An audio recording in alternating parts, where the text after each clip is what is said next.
हे everyone, good morning. Day 2 in Goa. I hope तुम्ही कालचा व्लॉग बघितला असेल.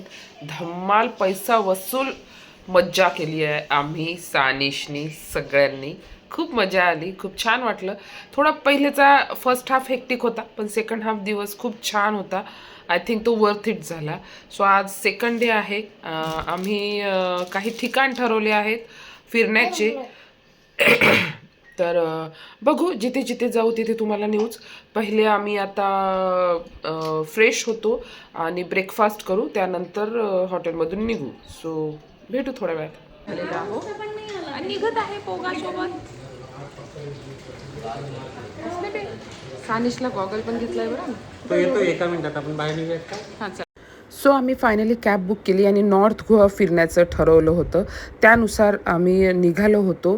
सो तिथे जाताना आम्ही काही फोर्ट स्किप केले होते, कारण आमच्याकडे मुलं होती आणि ऊन थोडं जास्त होतं दुपारचं. त्याच्यामुळे त्यांना त्रास नाही व्हावा आणि आमचं पण चांगलं म्हणजे सफर व्हावा म्हणून आम्ही तो स्किप केला. मात्र बाहेरचं वातावरण म्हणजे ते झाडं ग्रीनरी बघूनच खुश होईल आणि गोवाची वाईबच अलग असते. त्यामुळे आम्ही जाण्याचं ठरवलं होतं डॉल्फिन्स बघण्यासाठी. सो आम्ही फायनली तिथे पोहोचलो. एका बोटवर आम्हाला ते नेत होते. जाताना आम्हाला उसाचा रस दिसला. सो तू पिण्यासाठी थांबलो होतो उन्हात. उसाचा रस म्हणजे सोने पे सुहागा. आणि काही स्पॉट दाखवत आहेत. Dolphin ride. हा, अजून काहीतरी आहे. 80 करोड का बंगला. हा आहे तो 80 करोडचा बंगला. हा जितक्या वर आहे तिथे अंडरग्राऊंड पण आहे, असा तो शिपवाला सांगत होता, बोटवाला. आणि तिथे हसीना मांजागी आणि असे बऱ्याच पिक्चरची शूटिंग झालेली आहे असं तो आम्हाला म्हणत होता. आणि खरंच तो बंगला वाटत होता. त्यानंतर हे होतं पहिले जेल. त्याच्यानंतर आता तिथे म्युझियम केलं आहे गोवाचं. आणि बघा डॉल्फिन्स मी अगदी स्लो मोशनमध्ये दाखवलेलं आहे. आम्हीच बघताना एवढे एक्सायटेड होत होतो. छान वाटत होतं. असे तिथे खूप सारे असे डॉल्फिन्स बघून खूप छान छान असे फोटो काढून आम्ही निघालो होतो स्नो पार्कमध्ये. इतक्या उन्हात स्नो पार्कमध्ये खूप मजा येईल आणि तिथे खूप छान वाटेल, कारण इतक्या उन्हात थंडीचं म्हणजे फीलिंग खूप छान वाटतं. तिथे गेल्याबरोबर आम्हाला त्यांनी सॉक्स, बूट, जॅकेट्स, ग्लोव्ज, टोपी, लहान बाळाचे, मोठ्यांचे सगळ्यांचे त्यांनी दिले होते. आणि आम्ही तिथे निघालो होतो.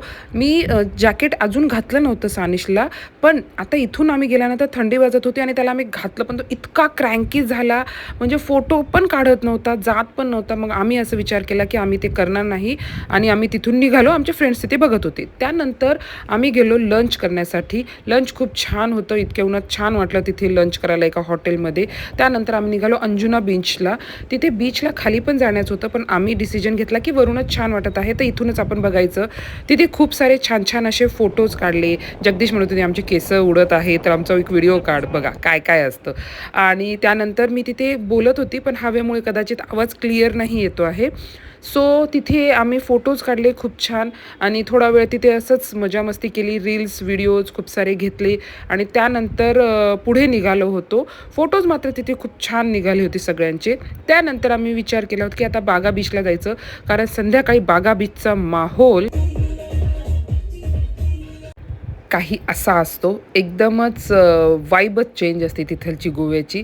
सो आम्ही तिथे थोडा वेळ असं चिल आऊट केलं, बघितलं, सँडमध्ये खेळलो, मुलांना पण खेळवलं. आणि त्यानंतर मी आणि ऐश्वर्या थोडं शॉपिंगसाठी बाहेर निघू असं म्हणत होतो, मार्केट बघण्यासाठी. त्यानंतर आम्ही तिथे हे असे कार्यक्रम करत बसलो. आम्ही हेअर ब्रेडिंग केली आणि दोघींनी पण केली, छान वाटत होतं. तिचे आणि माझे दोघांचे पण केस छान दिसत होते. सो असा होता बागा बीच. थोडं तिथे चिल आऊट केलं आणि हॉटेलवर गेलो. तर असा होता आमचा सेकंड डे. सानिश खूप छान राहिला, फक्त स्नो पार्कमध्ये थोडासा तो क्रँकी झाला होता, पण दॅट इज ओके. थोडं आम्ही फिरलो आणि नंतर मग बाहेर निघालो, पण तो फ्रेश झाला नंतर आणि नंतर पण तो छान राहिला.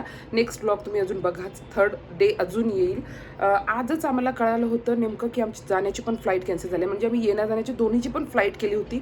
जाण्याची तर इथेच कळालं होतं आम्हाला घरी की आमची फ्लाईट कॅन्सल झाली. सो आम्ही ट्रॅव्हल्स बुक केली होती, पण निदान येण्याची फ्लाईट आहे आणि ती तरी मॅनेज होईल, म्हणजे कारण आमच्याकडे दोन्हीकडे मुलं होते छोटी, तर ती पण आम्हाला कॅन्सल झाली असं कळालं. आणि जगदीश ते आम्ही सगळेच इव्हन खूप चिडलो आणि खूप मूड ऑफ झाला. नंतर काय काय मॅनेज झालं हे तुम्हाला समोरच्या व्लॉगमध्ये कळेल. हा व्लॉग बघितला असेल आणि आवडला असेल तर नक्कीच माझ्या चॅनलला सबस्क्राईब करा, लाईक करा, कमेंट करा, शेअर करा. Bye, take care. आणि नेक्स्ट व्लॉग नक्की बघा, तो पण खूप एक्साइटेड आहे.